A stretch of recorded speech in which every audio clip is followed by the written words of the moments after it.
In this video, we will learn the use of timelines to enhance learning. Timelines are very important and helpful in learning the dates, especially in case of history. Timeline is a linear representation of important events in an order. Let's take an example. We will draw the timeline for Mahatma Gandhi ji, the father of our nation. We will plot all the events. We will keep his life events at the top and political events below, starting with his birth in the year 1869. Mahatma Gandhi ji left for South Africa in 1893 when he was 24 years old.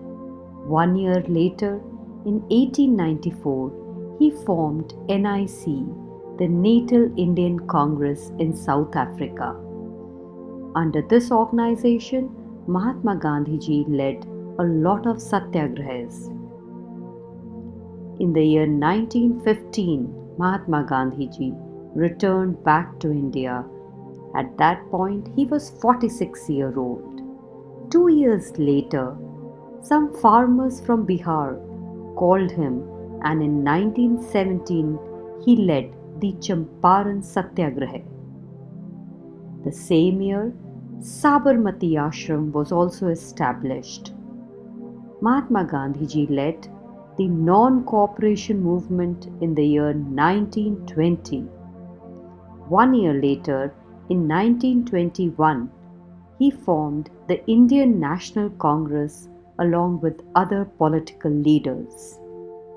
In the year 1930, Mahatma ji led the Dandi March. This march was 39 kilometers and it took 24 days to complete. This was a big revolt and a way to tell Britishers that we will not be paying any taxes for salt, which is something that we can make on our own.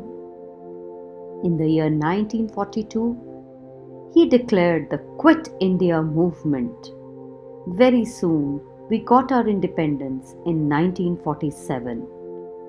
But 1 year after that, in 1948, we lost Mahatma Gandhi ji. At that time, he was 78 years old. Learning the entire chart like this is very easy. You can see the major events which have happened at a gap of 10 and 12 years. This is also an interesting timeline. The main years are plotted on the top and the various political leaders, social reformers, religious leaders, scientists and Krantikaris are plotted in different colors. So we know exactly who was there in which years and then who all coexisted and worked together. Let's see a timeline to learn the monuments.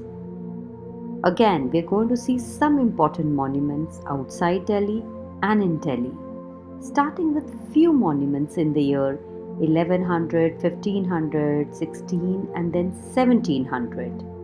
First of all, Qutub Minar was built in 1193.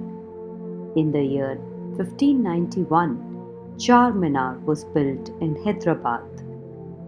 In the year 1648, Red Fort was built. In the year 1653, Taj Mahal was built, rather completed, in Agra. And in the year 1724, Jantar Mantar was built in New Delhi. Not only do we understand the dates of their construction, but also which monument is the oldest and in which year it was built.